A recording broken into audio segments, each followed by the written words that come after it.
Malonė mūsų viešpaties Jėzaus Kristaus, meilė Dievo Tėvo bei Šventosios Dvasios bendrystė teesie su mumis visais. Šiandien mes kalbėsime tema, kai užkasi ne talentą, o pasitikėjimą. Pagal Evangelijos, pagal Matą 25 perskyrimą, kurį šiandien girdėjote. Viešpatie Jėzau Kristau, atverk mūsų širdis tavo žodžiai.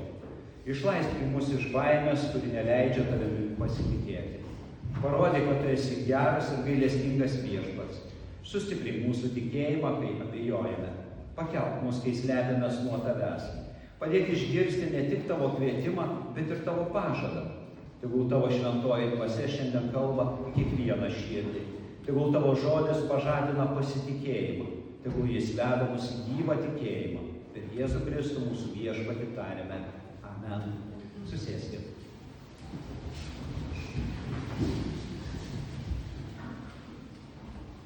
Brangieji, šiandien girdime vieną žinomiausių Jėzaus palyginimų apie talentus. Dažniausiai jis aiškinamas labai paprastai. Dievas davė tau gabumų, todėl privalai juos išnaudoti. Jei gerai dirbsi, Dievas tave laimins ir tavimi džiaugsis. Tačiau ar tikrai apie tai kalba Jėzus?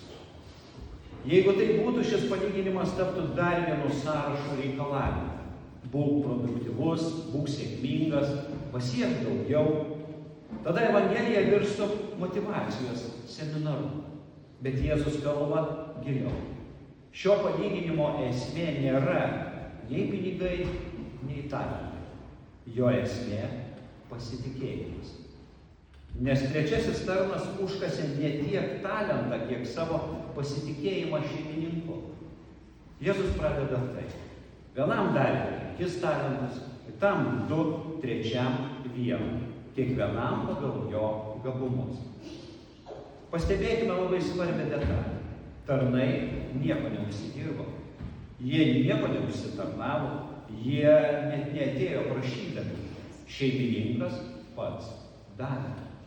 Prieš Dievui ko nors reikalaujant iš mūsų, jis pirmiau duoda. Jis dovanoja gyvybę, dovanoja tikėjimą, dovanoja Evangeliją, dovanoja krikštą, dovanoja atleidimą.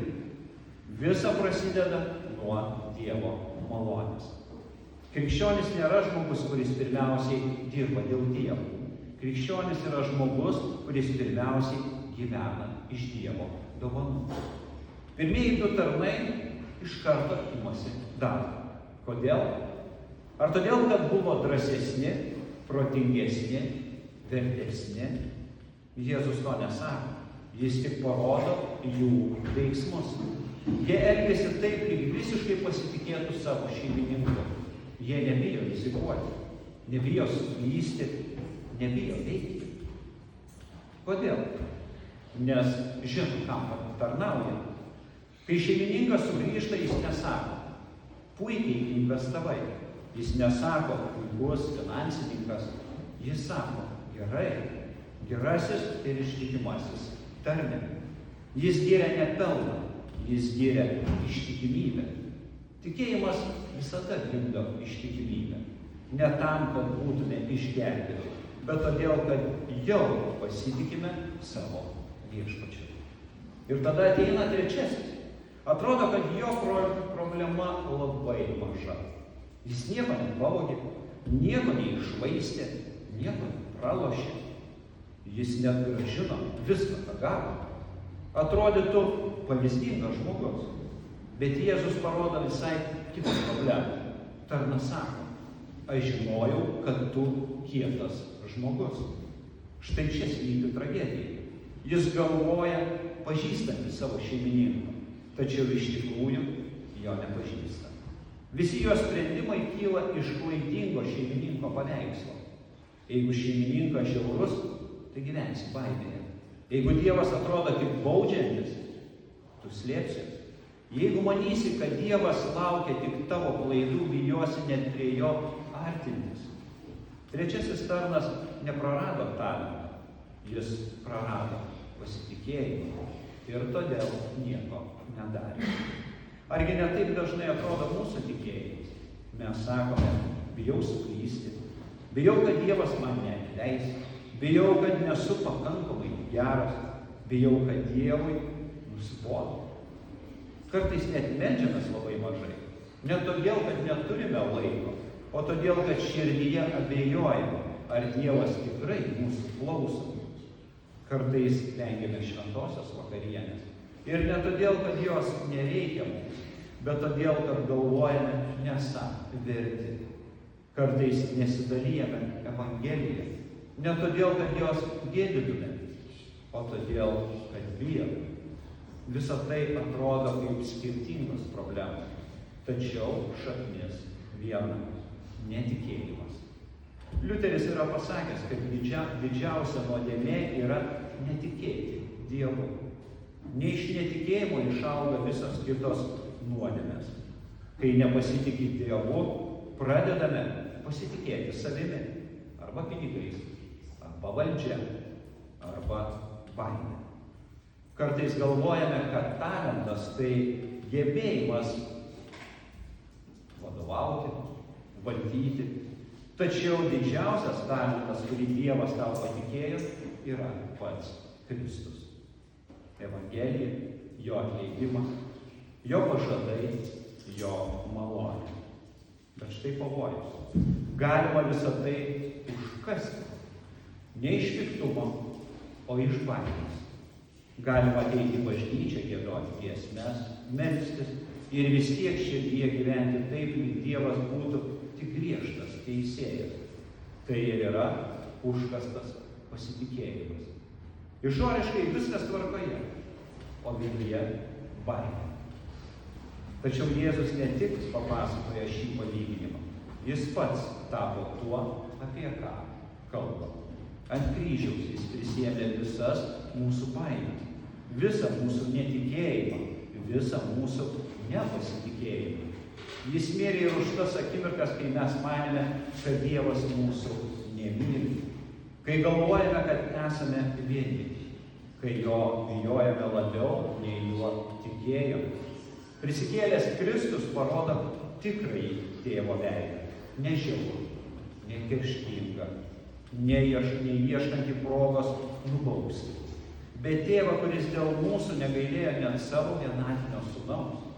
Apaštalas Paulius klausė, jeigu jis nepagailėjo savo sūnaus, argi nedovanos mums kartu su juo visko?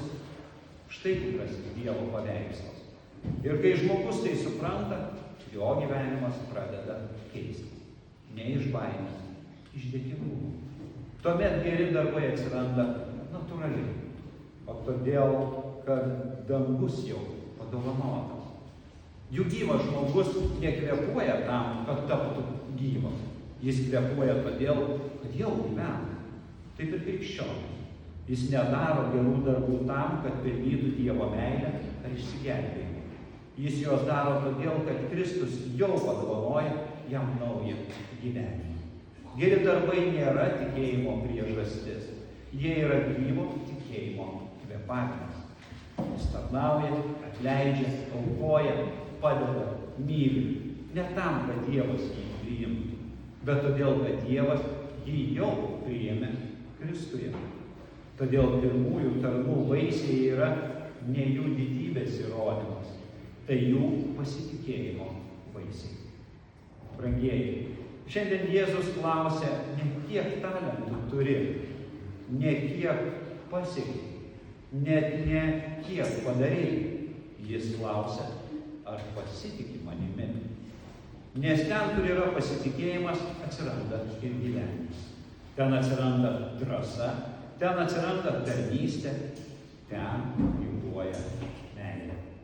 Ir jeigu šiandien matai, kad tavo tikėjime daugiau baimės negu pasitikėjimo, prisimink, Kristus atėjo ne pasmerkti tavęs už užkastą pasitikėjimą, bet jį prikelti, atkasti.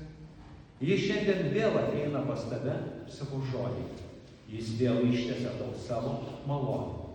Jis vėl sako, nebijok, aš jau padariau viską dėl tavęs. Gyvenk. Todėl neužkaskime savo širdies baimėje. Pasitikėkime Viešpačiu. Nes tas, kuris atidavė už tave savo gyvybę, niekada nenuvils tavo pasitikėjimo. Amen.